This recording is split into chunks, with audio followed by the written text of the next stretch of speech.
Everybody, with me right now is Charlie Mcgrath. Now, if you don't know who Charlie Mcgrath is, there's a link in the more information section of this video to his YouTube channel, which, if you don't know, you must not be one of these 17,000 subscribers. And you can also find him at wideawakenews.com, waking people up to all the news that they're too asleep to know about. Charlie, how you doing? Thanks very much for having me on. It's great to talk to you again. How have you been? Good. You know, last time we talked, I don't even remember when it was. You had a cold or something. Do you remember the last? Oh my God, yeah. Well, I've been through the last year. It's coming up on a year here in a few weeks. I had sinus surgery to. Oh, okay. Yeah. How'd that go for you? Would it go good? Well, you know, I boxed when I was younger, and I should have taken care of some septum issues that I had then, and I didn't. So as you get older, those things just get worse. So it wasn't just a simple routine deal. It's been a pretty long recovery. I'm doing good. I'm susceptible now to every sinus infection that comes down the road. And please, if anybody, I appreciate everybody who sent me. I've had people send me colloidal silver and all kinds of other home remedies, and some of them have been great. Dinah Everett Schneider has sent me a lot of great homeopathic treatments that have really helped to mitigate some of the symptoms. And yeah, I mean, I just want to put that out there in case you're wondering if I've heard of colloidal silver or things of that nature. Yes, I certainly have. Right on. Well, speaking of things you've heard of, have you heard the news? S&P 500 hit a record high today, and all because looks like they have a debt deal. Yeah. You saw that? Oh my God, that's all I've been talking about for the last week. And you know, I'm not surprised. I'm really disgusted though. And you know what? I'm glad you called and asked me to come on the Stacker Show, because you and I have had this conversation over the last couple of years. You know, when we talk about the trajectory that we're on and how long it can keep going. And the longer we go, the more right you have been about they're going to do this in perpetuity until there's just nothing left. There's nowhere else to go, and then it'll come caving in, and they'll be sitting there with the solution that benefits the same people who brought us here. But it's amazing to me. It's amazing to me that as we sit here in 2013, after every quarter, it seems like we're going into a debt ceiling crisis. Certainly every 6 months, we're going into a debt ceiling crisis. This one was an opportunity for, I guess, if you believe that you're on the red team and think the Republicans represent you, it was an opportunity for them to stand up. And of course, they failed miserably, hopelessly. They attempted to shut down the government and limit the debt ceiling. And you know what? If you're remotely awake at all, you understand that they were never going to just cut off the funding of this beast, because both sides, the red and blue team, have a very much vested interest in keeping this massive, out of control government going. And really, the red versus blue thing, I'm glad you brought that up, Charlie, because it dovetails into what I want to talk to you about here at the Stacker Show. When I talk with people about this debt ceiling and the government shutdown, it's stunning to me. Everyone I talk to outside of when I have conversations with people like you, they tell me either it's A, because Obama is a spending socialist, communist who's going to tax and spend us into oblivion. Right. Or it's B, the obstructionist Republicans who want to turn ketchup into a vegetable. So, yeah. But the truth of the matter is, as you and I know, it's not Republican, it's not Democrat. It is something which has been going on for 100 years, 75 times now. The debt ceiling has been raised. You can't say it's Republican. You Right. can't say it's Democrat. You can only say it's some other class of people. It's the folks running the show. And without even talking about who they are, I want to ask you about the effect of news like this on the people around you who think things are okay right now. I mean, what do you think about that? I see the concern ebbing away from everyone around me. Really? Yeah. Well, hold on. When I say everyone around me, I don't mean like you and me, everybody. No, I get it, because you and I both, we have lives outside of our YouTube or our websites and stuff. So, of course, and everybody listening does as well. I mean, excuse me, everybody listening to me and to you and who is concerned about the path we're on, the overstepping of government, and realizes there is no red and blue, everybody that is in that group also has to deal with the people that have been belovedly called the sheeple that we are inundated with, right? Where they're everywhere. So we're all going to have a kind of finger on the pulse of the mainstream, if you will. And you know what? I honestly, the people that I I know, that I deal with on a daily basis, that I wouldn't consider to be awake or to be in the know or to be in the truth movement or whatever you want to call it, independent media, independent thinkers, I feel them becoming more and more disgusted with our government. Unfortunately, it is exactly as you say. See, it takes about 8 years, it seems, to convince a populace that it's the guy or the team that's in charge now. It's their fault for the condition of the country. And by the time that team's turn is done, you'll have a good portion of the... You know, I had a conversation, I kid you not about this. You got to go back now to George Bush's first term. And I told people, personal friends and family members, I said, if George Bush gets a second term, the next president, you will say, is the worst president ever. It will be such a polar shift, you will not... I said, I don't know who it's going to be. I don't know what their policies will be, except they'll just continue Bush's policies under different guise. But you will say it is the worst president ever. I said, I'm warning you now. So some of you, after that president's first term is gone, you'll vote for somebody else next time, or maybe you won't vote or something. And guess what? The very people who loved George Bush and voted him into office, and I'm talking people I know. Yeah. Obama, they swear, is the worst president ever. And I'm telling you, the next guy, people who continue to vote for Obama will say the next guy is the worst president. It's just not getting any better. And right. So all around us, it seems like it's getting more and more polarized. And yet the truth, doesn't it seem like the truth is becoming more and more obvious? I mean, why I think it is. I think even with this battle plan of the political power elite, and that's what it is. I mean, it's a tactical battle plan, right? They want you to be pissed at your neighbor. They want you to hate your neighbor. If you're hating the guy that or the lady that's on food stamps, then you're too busy hating the people who put the situation on the nation in the first place that requires that's right. 15 people. So I think the powers that be have this plan in place, which is divide and conquer, and as long as we bite into it, we're going to keep getting the same old thing, just wrapped in a different package. But the truth is, regardless of this agenda or this tactic, the truth is coming out, and we do see it when you look at things like the percentage of people that feel the country's heading in the right direction. You know, it's like 13% believe that we're heading in the right direction. Massive disapproval rating for government in general.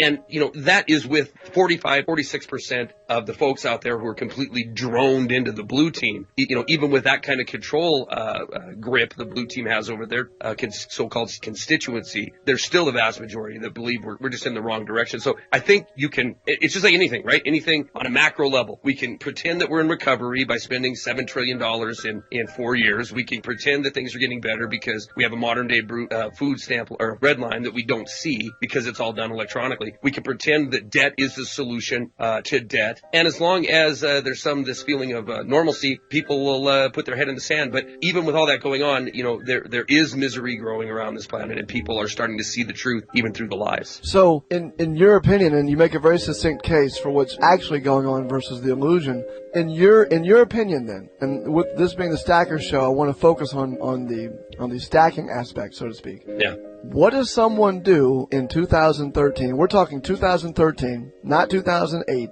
What do you do today, 5 years after the supposed crisis, to get ready? And what are we getting ready for now? How long could they extend it? And I'm not making it. Well, listen, I don't want to joke when I say this. Is it possible people could be storing up 25-year shelf life food, and 25 years from now they'll be throwing all that out? I mean, what is the mindset of the person? I mean, if they've bellied up to the FEMA camp and they're getting fed there, they might not need that food. I say kind of tongue in cheek. You know what? This is a great question, and it's a fair question because you know, I've been making videos since the bailout of 2008. I'm shocked that we can expand our debt and expand our projection of empire for this long without having a major breakdown crisis in our country. So it's a fair question. You know, there's a lot of people who spend a lot of money, myself included. Sure. I mean, I've got silver, I've got food. I think it was a great investment at the time, and I'm not doing anything but adding to it. But it is a fair question. It feels to me like it's an evolution of a mindset. Yeah. That in 2007, there were very few of us who were warning people to get ready for. And look, I thought the market would drop. I never thought 6,500. I thought 8,500. I thought housing was overdone. And I didn't realize we'd be bailing everybody out, every mortgage company. So it's easy in hindsight to think what you got right. But in fairness, on the other side of the coin, I would not have expected that the solution would have been debt to pay off the debt. So the evolution now is, if the tools they've got can extend this thing out, now don't you kind of have to adapt to that? You have to find a new strategy. It apparently isn't going to happen tomorrow. So what does we'll call it the latter day prepper, what do they do in this environment to get ready? And again, what are they getting ready for? Yeah. I mean, again, great questions, and I guess you need to determine, what you think is coming. Can they do this another 5 years? And if they can do it another 5 years, can they do it another 50 years? Right? Common sense would tell you that we wouldn't have made it this far. Common sense would tell you we're not gonna keep pretending as we add 1 million people every single month to welfare rolls, food stamp rolls, over 50% rely on a check from the government. That can't. I mean, those things have happened in this. Right, that's right. And and going into it, I don't think either one of us would have believed this. I mean, no. I would have, if you'd have told me where we were today. I'd say you're a liar. Yeah, I'd say, well, either you're a liar or there's been a total collapse. Yeah, well, I would have said that if somebody had a time machine and came back in 2008 and said, or even back to 2000, let's say, and they would have said by the year 2013, at 2000 we were 17 million people on food stamps. In 2013, it's going to be pushing 50 million, and we're going to be pushing $1 trillion in student loan debt, and we're going to be pushing 50 million foreclosures in a decade. Right. I would have said that you know what? Yeah, there's a word for that. It's called absolute Roman style collapse. Yeah, right. And yet, as we've discussed, they've just continued to find a way to put a smile on it. Right. And the question I would redirect back to you is, if they've been able to address this pig up for 5 years and call it recovery and call it incremental, sustainable recovery, can they do it for another 5? Can they do it for another 10?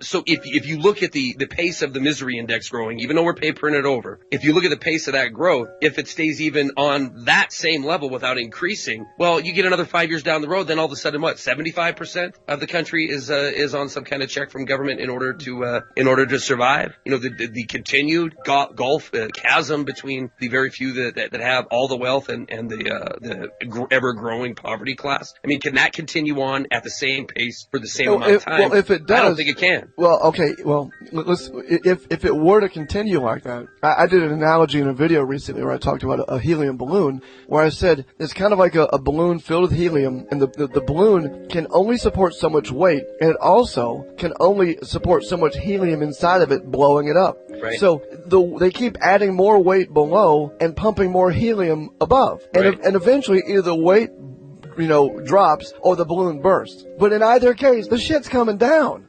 That's exactly right. So to the original question, what are you doing? What I am doing, what I would recommend anybody to do is the very first thing is take our own controlling, tyrannical, dictatorial government's advice and have preparation for an emergency. Don't care if you call it collapse, social unrest, civil unrest, financial Armageddon. I don't care what you call it. If you got kids and you got a family, then you need to be responsible for yourself. Yeah, can I interject something real quick? Yeah. Because there's a lot of people out there, and I get comments about this all the time. A lot of people will chastise me for mentioning FEMA. But wait a second. FEMA will tell you on their website. They have on their website explicit instructions on how you get ready for at least 2 weeks of anything with food and water. And Charlie, how many people even take that advice? Not many. Not many. So that's a bad. Not many. Honest. That's a good point. I mean, out of the people that I actually know and I talk to on a regular basis, you included, and by regular basis I mean once every 2 or 3 months. Most of them don't. Most of these guys don't. I mean, they might have a few boxes of MREs and could survive a week or something. But if you're serious about being prepared and even not trying to step into the realm that I walk in, which is I think there's a civil unrest, social unrest, financial implosion coming, even if you just want to maintain some kind of level of safety for your family, for a power shutdown, a hurricane, flood, whatever, a couple weeks, a couple months, it isn't that much of an investment, and I just don't see how you could go wrong or how that could ever be the bad advice to do that. Well, the thing that I find unbelievable is that and you were being, I think, fairly tongue-in-cheek when you talked about the tyrannical government and all that, although, again, for another conversation, but I think it's weird and ironic and just bizarre that the government will tell you, if you'll listen, get ready. Yeah. I mean, don't wait on us to help you. Get ready now. And the minimum they talk about is 2 weeks. And when I talk to people, and this may be old news to you and a lot of the folks that listen, I get a glazed over look from people when I say, hey, listen, could you go even a week? I mean, it's like it doesn't even register, that it doesn't even concern them. And yet we've got that balloon filled with helium and the rising and heavier. So if you go with and I don't want to, this is something which is a very weird concept, but I just want to touch on this again. So if you start with the baseline of getting ready for a couple of weeks, you get a little food, get a little water, get some batteries for your lights. How many more years down the road, and I don't want to tie you down here, but how many more years down the road can it be before the real preppers throw in the towel and go, well, I guess it's not going to happen? You know what? I know some diehard preppers that have been doing this since Waco, man. To some people, it's a lifestyle, and it depends also. It depends if your motivation is biblically based. Then you might have been thinking about this some form of preparation like the Mormons do for a long time. Maybe your generations of your family has been in the world of prepper. Now I haven't certainly been. I don't even really consider myself a prepper, to be honest with you. Yeah, I know. I know you wouldn't consider yourself a classic prepper, but you certainly, if you believe your people need to be prepared. Yeah.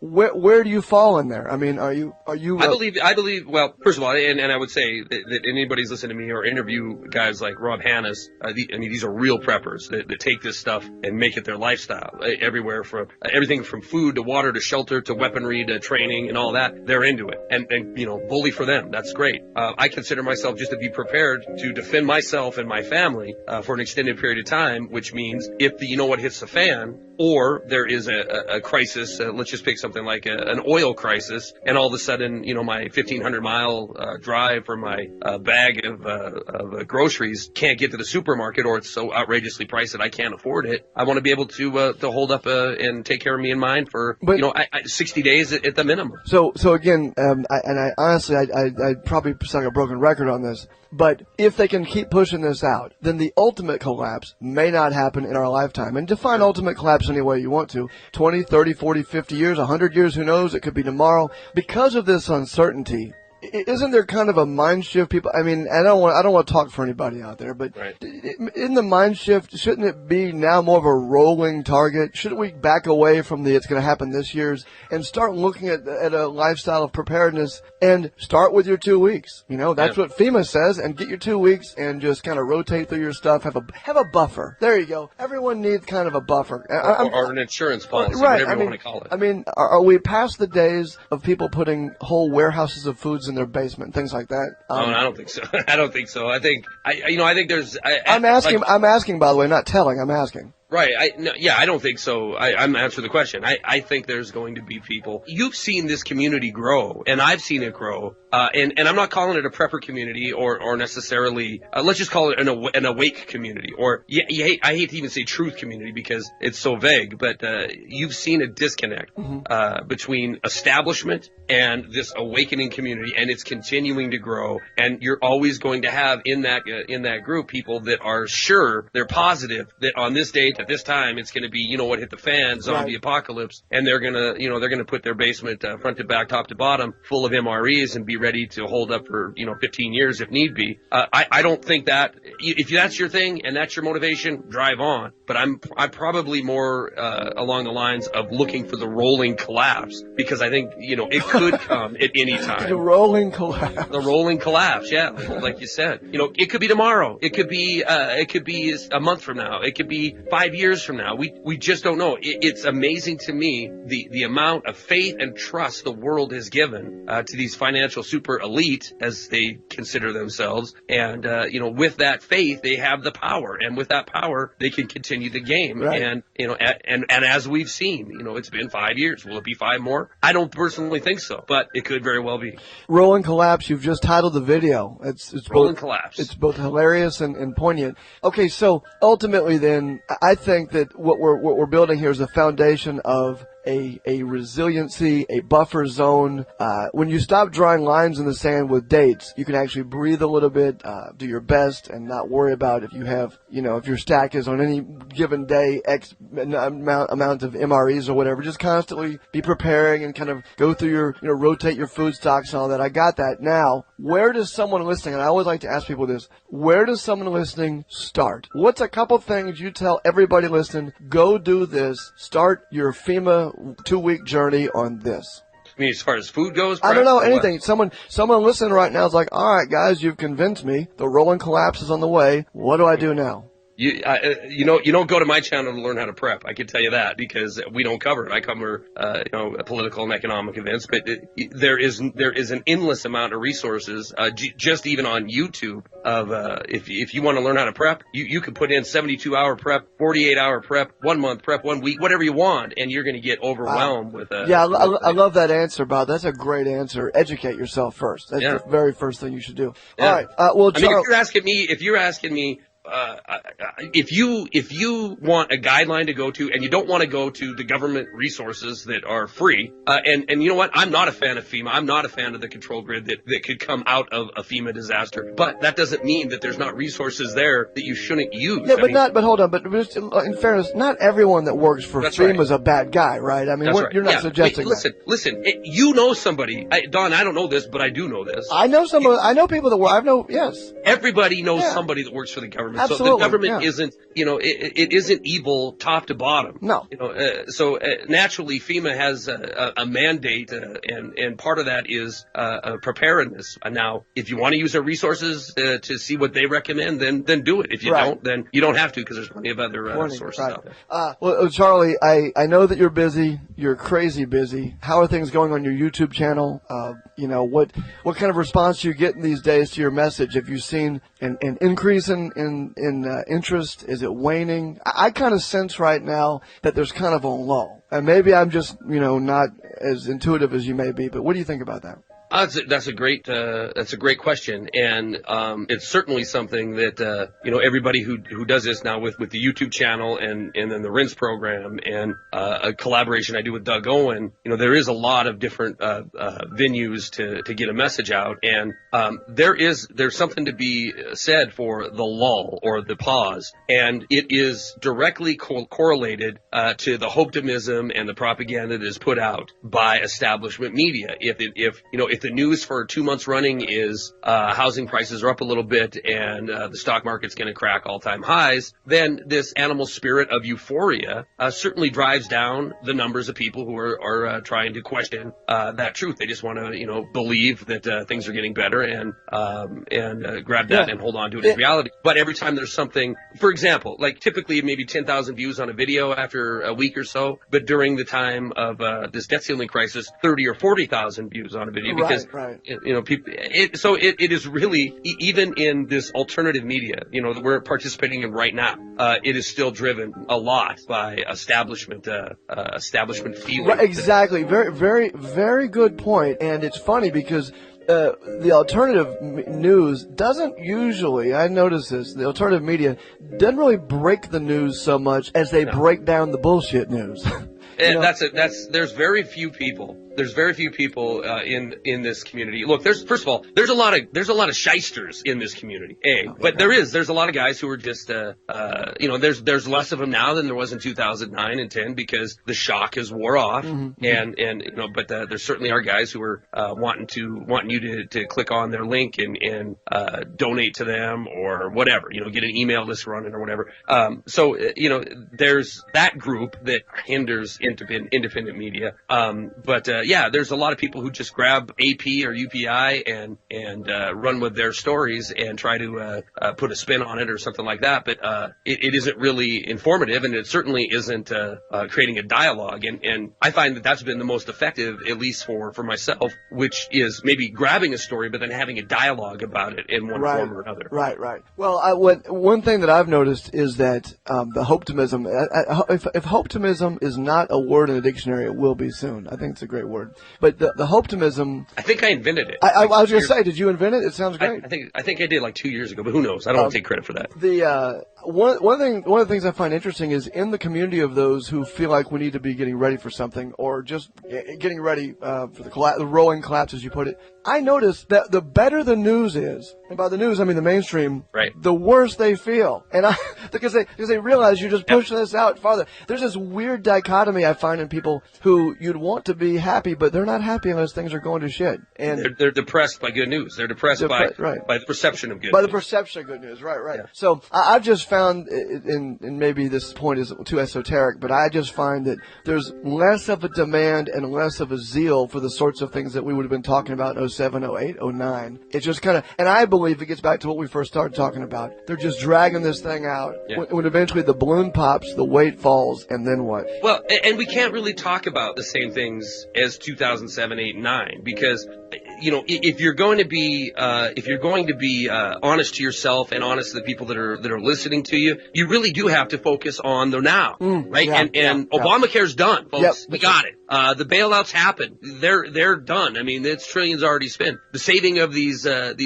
car companies, that's done. That's a done deal. Yep. But the corruption that allowed this kind of collusion between industry and government, it is still running strong, and even stronger than it was pre-2008 collapse. So I certainly try to focus and continue remaining focused on the corruption and the collusion and the lies of D.C. and the realization that there is no separation between a Republican and a Democrat when it comes to these long-term individuals in Washington, D.C. So for me to sit back and constantly, and I try to catch myself if I'm putting out a video where I'm referring to 2008 events. Sometimes I have to, because you got to draw a connection between then and now, but I do try to focus on the here and now, look at the corruption, expose the corruption, and try to draw the listeners together and out of their camp or out of their stable of red or blue team. Wow, that last minute and a half or 2 minutes, that's why you have 17,000 YouTube subscribers and you keep it real. Charlie Mcgrath, people can find you at wideawakenews.com. They can find you on YouTube. I'll put a link in the more information section of this video. Is there any other way you want people to find your work online? WideAwakeNews.com. All my commentary videos are there. All my Doomcasts with Doug Owen are there, and all the archives for the RINS program you can find at WideAwakeNews.com. Charlie Mcgrath, thank you for being here. Go take care of your business, and please come back some other time in the future. Thanks, brother.